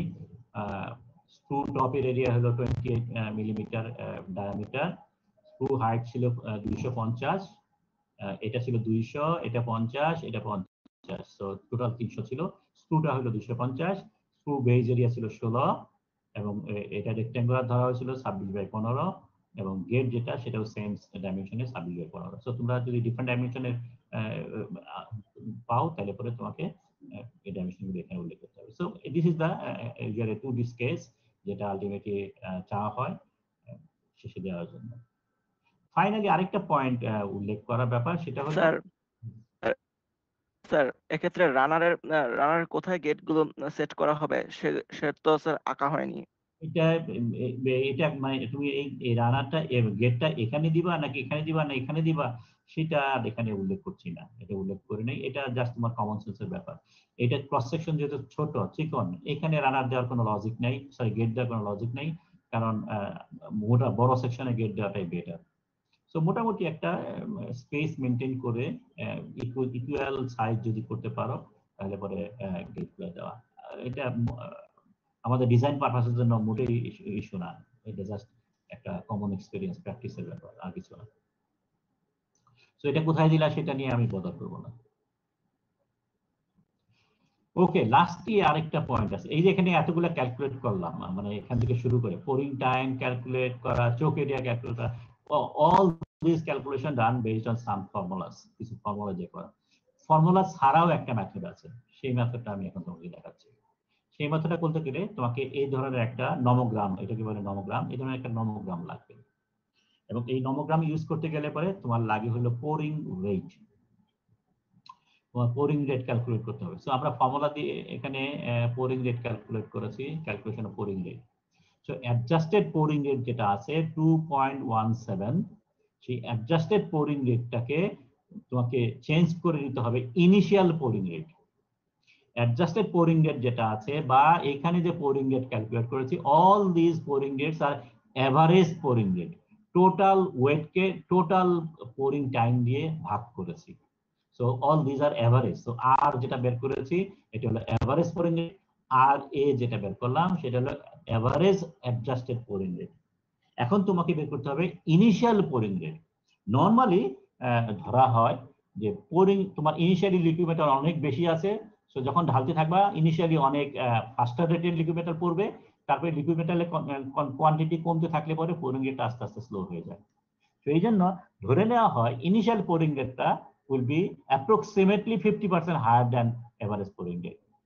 So pouring average pouring rate কে যদি 1.5 দিয়ে গুণ করো তাহলে তুমি পাবা হলো ইনিশিয়াল পোরিং রেট।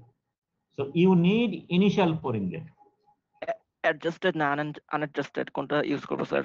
অবশ্যই অ্যাডজাস্টেড করার পরে এটা হবে, এটাকে তুমি লিখবা হলো এভারেজ অ্যাডজাস্টেড pouring rate অথবা অ্যাডজাস্টেড এভারেজ pouring rate, এটাই মনে better. Adjusted average pouring rate, then initial pouring rate would be equal to 1.5 multiplied by average flow rate 2.17, তারপরে এটাকে ইনিশিয়াল ফ্লো রেট গুণ করার পরে 3.26 পাওয়া গেল। ওকে, এখন তোমার এই রেটটা দরকার, এখন আমরা ওই নোমোগ্রামে যাই। So this is our nomogram. নোমোগ্রামের মধ্যে এই পাশে আছে হলো টোটাল মেটাল হেড এইচ, আর নিচে আছে হলো ফ্লো রেট। ফ্লো রেট দুইটা সেম, ডেনসিটিতে গুণ করলে পরে ডাজন্ট ম্যাটার, নাম্বারটা ঠিক হবে। So flow rate it could be metre cube per second অথবা কেজি পার সেকেন্ড। আমরা কেজি পার সেকেন্ডে করেছি। একটা হলো লাইটার অ্যালয়ের জন্য উপরে, একটা হলো heavier alloy copper and iron. তো আমাদের যেহেতু হেভিয়ার মেটাল, সো হেভিয়ার মেটালের জন্য আমরা কনসিডার করব। এবং সো তাইলে পরে আসতেছে কোথায় 3.26, it is the initial pouring rate। This is 1, this is 2, this is 3। So এখানে কোন একটা জায়গায় হবে।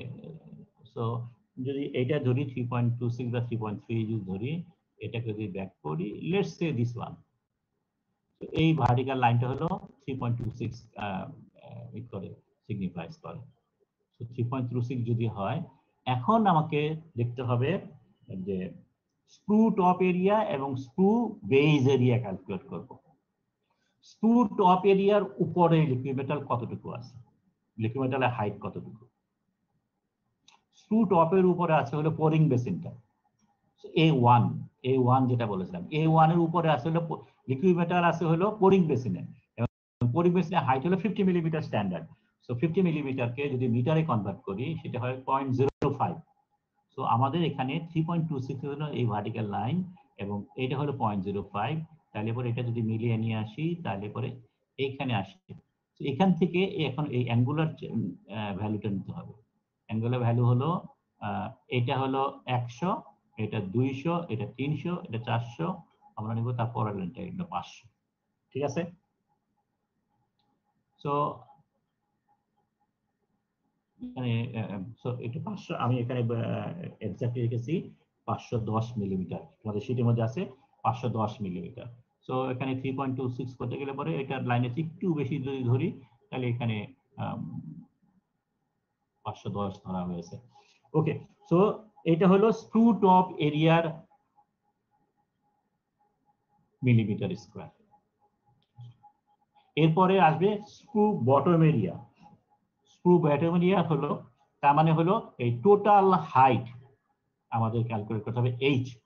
এইচটা মনে আছে, এইচ ক্যালকুলেট করেছিলাম আমরা 300। স্ক্রু মানে টোটাল কাস্টিং হলো 250, তার উপরে স্পেস হলো, সরি, টোটাল কাস্টিং 200, তার উপরে স্পেস হলো 50, তার উপরে পোরিং বেসিন 300। সো 300 মিলিমিটার মানে 0.3 মিটার। তো এখান থেকেও যদি আমরা যাই, লাইনটা হলো এটা।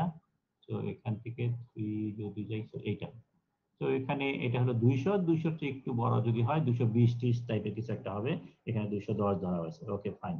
সো তাইলে পরে স্ক্রু বেজ এরিয়া পেলাম আমরা 210 মিলিমিটার স্কয়ার। আগে পেয়েছি 510 মিলিমিটার স্কয়ার, সেটাকে রেডিয়াসের ডায়ামিটারে নিলে 26 মিলিমিটার ডায়া, আর স্ক্রু বেজ এরিয়া যেটা আছে সেটা হলো 210 ধরেছি, এটা আছে 17। এটা অলরেডি 10% এনলার্জ করে বলা আছে, ঠিক আছে? সো স্ক্রু টপ এরিয়া যেটা আছে সেটা অলরেডি 10% এক্সটেন্ড করা, ডায়াগ্রাম করা হয়েছে। সো আমাকে নতুন করে 1.2 দিয়ে গুণ করতে হবে না। তাহলে আমি পেলাম এখানে 26 মিলিমিটার হলো টপ এরিয়া, 17 মিলিমিটার হলো বটম এরিয়া।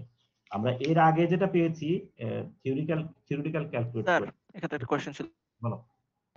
এখানে কিউবিক মিটার পার সেকেন্ডে তো স্যার সরাসরি ডেটা আছে একজন নোমোগ্রামের একদম যে সবার উপরের হরাইজন্টাল লাইনটা সবার, মানে হ্যাঁ জি স্যার, এই লাইনটাতে sir cubic metre per second রেটেই ম্যাটারের ভলিউম ফ্লো রেট দেওয়া আছে। আমি কি sir volume flow rate calculate করে এখানেই ডেটাটা বসিয়ে দিতে পারি? হ্যাঁ, পারো, কোনো অসুবিধা নেই। জিনিসটা হচ্ছে এখানে এটা একটু স্কেলটা ছোট আছে, 1 2 3 করে আছে এখানে। এনিওয়ে তুমি যদি করতে পারো কোনো অসুবিধা নেই। এটা metre cube per second, density যেহেতু ইনক্লুড করা নাই, it applies for all type of material. বুঝতে পারছো? কেজি কেজি করতে গেলে তো ডেনসিটি চলে আসবে, ডেনসিটি আসা মানেই লাইটার ম্যাটেরিয়ালের জন্য একটা হবে, হেভিয়ার ম্যাটেরিয়ালের জন্য। সো এটা লাইটার ম্যাটেরিয়ালের কেজি পার সেকেন্ড, এটা হলো সরি এটা হেভি ম্যাটেরিয়ালের জন্য কেজি পার সেকেন্ড, এটা লাইটার ম্যাটেরিয়ালের কেজি পার সেকেন্ড, আর এটা হলো metre cube per second for all material. তো তুমি যদি ভলিউম ফ্লো মানে টোটাল লিকুইড মেটাল রিপোর্ট সেটা ভলিউম ক্যালকুলেট করা, একটু আগে আমরা করেছি 309969 মিলিমিটার কিউব। সো এটা মিলিমিটার কিউব, মিটার কিউবের মধ্যে মানে 00 সামথিং কিছু আছে একটা। সো এটা যদি বের করা তো কোনো অসুবিধা নেই। এখন এই টপ এরিয়া বের করতে গেলে তার মানে স্ক্রু টপের উপরে কতটুকু লিকুইড আছে, স্ক্রু টপের উপরে আছে কেবলমাত্র পোরিং বেসিন, সো এটা 50 মিলিমিটার, সেটাকে 0.05 হবে মিটারে। আর টোটাল হাইট নিতে হবে হলো স্ক্রু বটমের, যেটা 300 ছিল। সো এখান থেকে তুমি দুইটা আসবে। আমরা যদি জাস্ট আগের সাথে একটু কম্পেয়ার করি, আমরা পেয়েছিলাম স্ক্রু বেস এরিয়া পেয়েছিলাম হলো 196, এখানে আমরা পাচ্ছি 210। আর স্ক্রু টপ এরিয়া ছিল আগে 576, এখন আমরা পেলাম 510, মোটামুটি কাছাকাছি। আমরা এখানে ডায়ামিটার দিয়েছিলাম 28 আর 16, এখন আমরা করলাম হলো 26 আর 17। সো রিজনেবল আমরা কনসিডার করতে পারি। So once we calculate the screw top area, screw bottom area, তারপরে তোমার জাস্ট গেটিং রেশিও ইউজ করা, সো টুয়াইস এনলার্জ করে এক্সেট্রা এক্সেট্রা। ঠিক আছে? জি স্যার। তো বলো তাহলে কোনো কোশ্চেন আছে কিনা, আমরা যদি এটা ব্যাক করি, স্টপ শেয়ার দেই, বলো এনি কোশ্চেনস?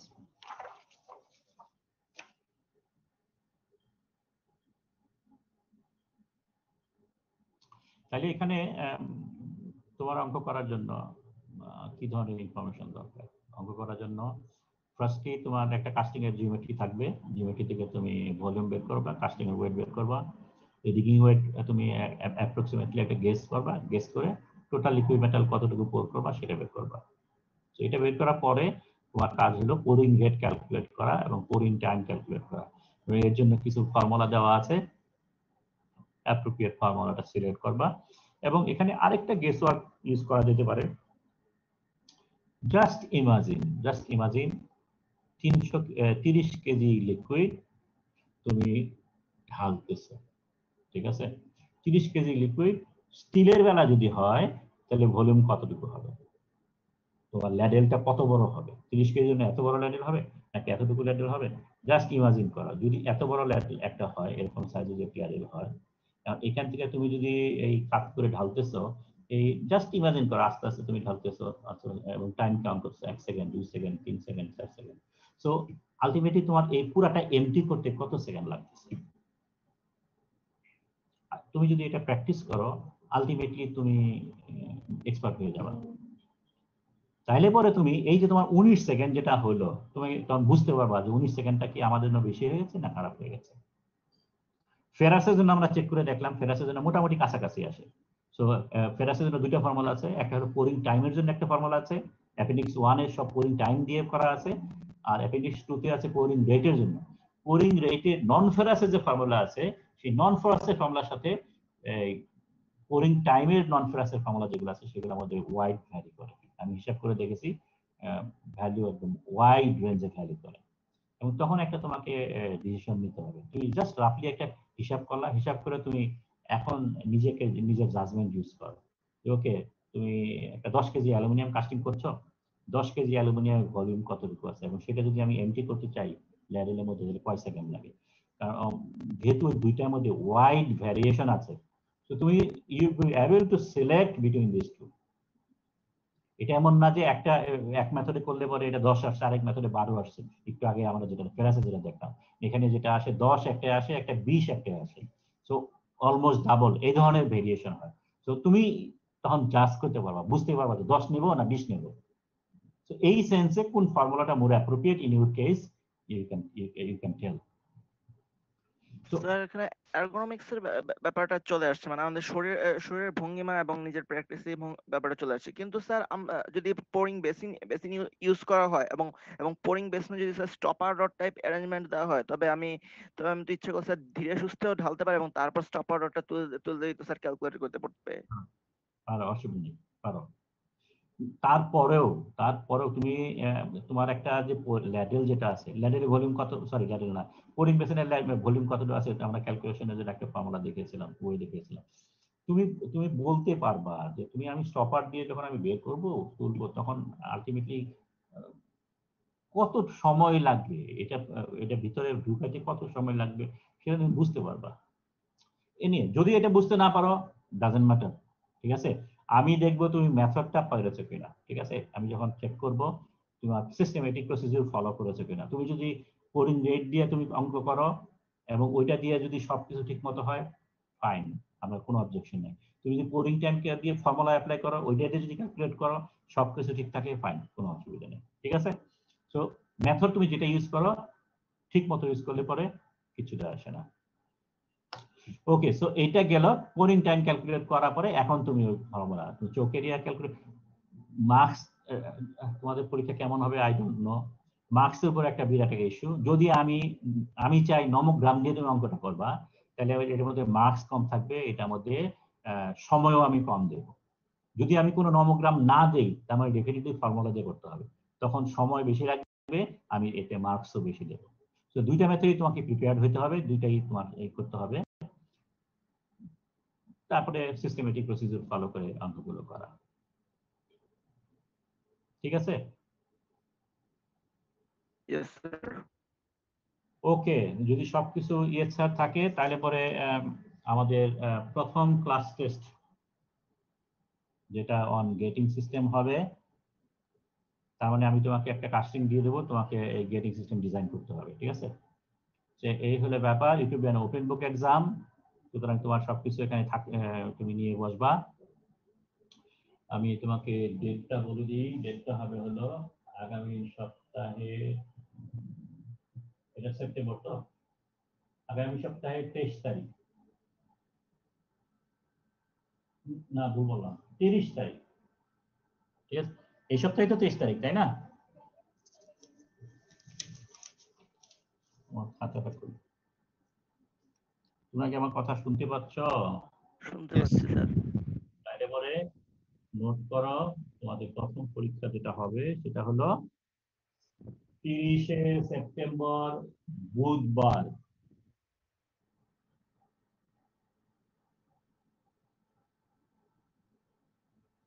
এটা হবে হলো গেটিং ডিজাইনের উপরে। আমি তোমাকে একটা কাস্টিং এর ডাইমেনশন দিয়ে দেবো, ইনফরমেশন দিয়ে দেবো, তুমি গেটিং ডিজাইন করবা, ক্যালকুলেট করার পরে ওই 2 ডাইমেনশনাল ছবি যেটা আছে সেটা ছবি আঁকবা। যেমন এটা করার পরে তোমরা এটা কিভাবে পাঠাবা, ছবি তুলে জাস্ট আমাকে মেল করতে পারো, অথবা আমি দেখতেছি আমরা মনে হয় আলটিমেটলি টিমে যেতে হবে, মাইক্রোসফট টিম। তোমাদের মাইক্রোসফট টিমে মনে হয় ট্রেনিং হয়েছে, so how to submit assignment in team সেটা তোমরা জানো। সো জাস্ট এটা অ্যাসাইনমেন্টের মতো করে তুমি টিমে করে দিতে পারো, ঠিক আছে। তো এটা will talk about it detail letter on, কিভাবে এটা দিতে হবে। আমি আমাদের কলিগদের সাথে আলাপ করি, তারা কিভাবে ক্লাস টেস্ট নিচ্ছে এবং কিভাবে সাবমিট করে। সো কোনো একটা মেথড আমরা অ্যাপ্লাই করব। স্যার শুধুমাত্র কি এই ম্যাথমেটিক্যাল ফর্মুলা নোমোগ্রাম থেকেই আসবে, ভেতরে কোনো ডিটেইলস বা বেসিক কোশ্চেন আসবে না? না, শুধু ডিজাইন দেবো, ঠিক আছে। আর কোনো কোশ্চেন টোশ্চেন থাকবে না, শুধু একটা ডিজাইন করা। কারণ নর্মালি পরীক্ষার মধ্যে একটা দুইটা ডিজাইন প্রবলেম থাকে, একটা হলো গেটিং সিস্টেম ডিজাইন, একটা ফিডিং সিস্টেম ডিজাইন, ঠিক আছে। তো এটার মধ্যে অনেক অনেক মার্কস থাকে, অলমোস্ট 40% মার্কস থাকে শুধুমাত্র এই একটা প্রবলেমের মধ্যে, এবং এটা একটা ফুল কম্পালসারি কোশ্চেন থাকে। সেটা আমরা এই কুইজের মধ্যে দেওয়ার চেষ্টা করছি। আমরা আলটিমেটলি দুটো কুইজ নেব, একটা কুইজ নিচ্ছি এখন গেটিং ডিজাইনের উপরে, আর একটা কুইজ নেব ফিডিং ডিজাইনের উপরে। তো এই দুইটা ডিজাইন প্রবলেমের মধ্যে আমরা কুইজ 1 and 2 কমপ্লিট করব। স্যার ইয়েস, স্যার আজকে অনেকবার ডিসকানেক্ট হয়ে গেছিল, সেজন্য আমি ক্লাসটা পুরো করতে পারিনি। তো সিটির আগে এই ক্লাসের রেকর্ডিংটা দিয়ে দিলে একটু ভালো হতো। দিয়ে দেবো। এই মনে করো ঘন্টাখানেক সময় দাও আমাকে। বাকিগুলো তো পেয়েছো তোমরা সবাই নাকি? আমি কিন্তু সব ভিডিও কপি দিয়ে দিয়েছি। তো এই লেকচারটাও আমি লেকচার ম্যাটেরিয়াল যেহেতু দিয়ে দিয়েছি, আমি ভিডিও ঘন্টাখানেক পরে এটা আমি তোমার এই সিআর কে পাঠিয়ে দেবো। ওকে, আর কোনো কোশ্চেন আছে কি?